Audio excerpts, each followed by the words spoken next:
Let's make our way right up along here to this corner piece. To remove it, I'm going to use a plastic trim tool so I don't damage anything. Come right along here, you can gently pop this away.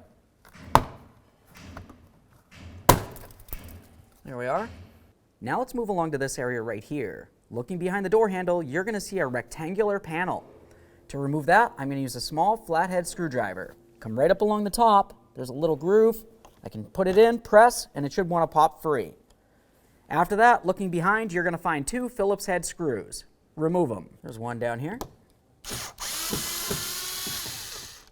There's also one in the top right-hand corner. Now we can carefully grab on underneath this area. We're going to gently pull it away, and that exposes this metal rod right here. Now looking where it connects on to the handle, you can see it has this locking mechanism. For this, all you want to do is press along the top ear to separate it from the rod.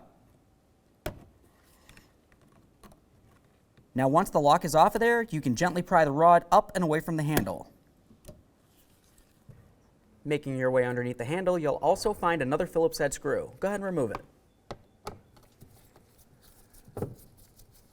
Now let's make our way into this area here. We're going to find another one of those screws. We can just go ahead and get on it. Let's continue with our plastic trim tool, and we're going to start pulling the door panel away from the metal aspect of the door. Find an area you can get under and gently pry it. Now we can start popping this apart.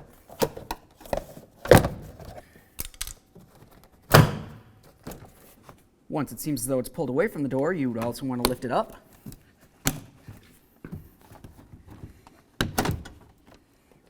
Now that we have the panel out of the way, the next thing we're going to do is grab onto this area here and carefully pull it down just enough that exposes this electrical connector.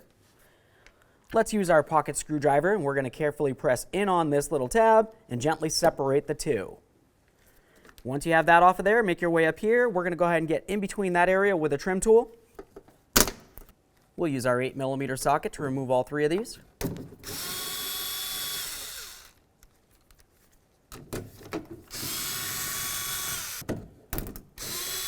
Make sure you hold that mirror. Grab the mirror from outside of the vehicle, give it a little wiggle, and separate it from the door. Now it's time to install our mirror. Let's take this from the outside. We're going to put the wiring right on through. Now we're going to line up the studs with the holes in the door. Once you have them all lined up, go ahead and start putting on your nuts.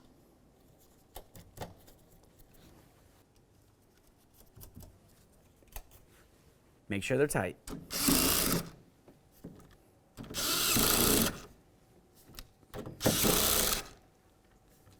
Let's continue with that wiring. Secure it into the door. Make our way over, reconnect it in. Listen for a click, give it a tug to make sure it's secure. Tuck it in so it's safe, and put back up your weather barrier. All right, now we can go ahead and take this panel, and we're going to go ahead and put it back into position. Looking at the back side of it, you're going to find a whole bunch of these blue tabs. Those are going to need to fit into the door in the corresponding holes. Also, you have a lock.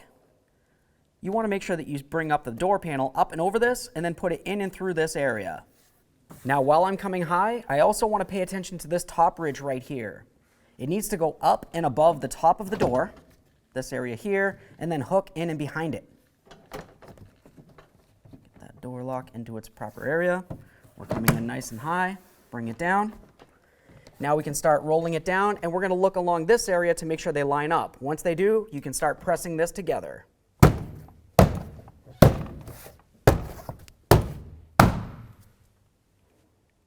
Now that we have it all pressed in, let's continue on with our 2 mounting screws. Now we can get that screw in here. Now we can get ready to install that inside door handle. Looking at the inside, you remember this area. What we're going to need to do while we're putting this together is to take that rod, slide it down and through here. Now once it's down and inside there, you're also going to want to take this piece and bring it around the rod, just like this, and lock it in position. Spin this around. And we'll lock it in. Sometimes you can do that just with your fingers. Sometimes you also have to use pliers. Once you have it in there, we're just going to take it, slide it into position, and now we can grab both of our Phillips head screws and put them in.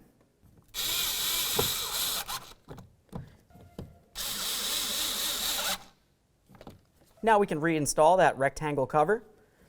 Looking at the back side, you can see that down along the bottom area there's 2 tabs, and along the top you have 1 locking tab. Let's take this, we're going to put it in position starting with the bottom.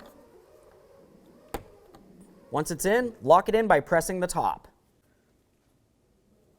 Now we can put on our corner piece, paying attention to the tabs and where they line up with the door.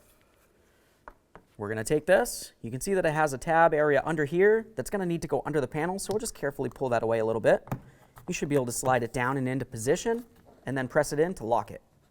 We'll just press that into place, make sure it's completely secured, and now you can continue on to this locking clip. Slide in the outer portion, then lock it in with the center.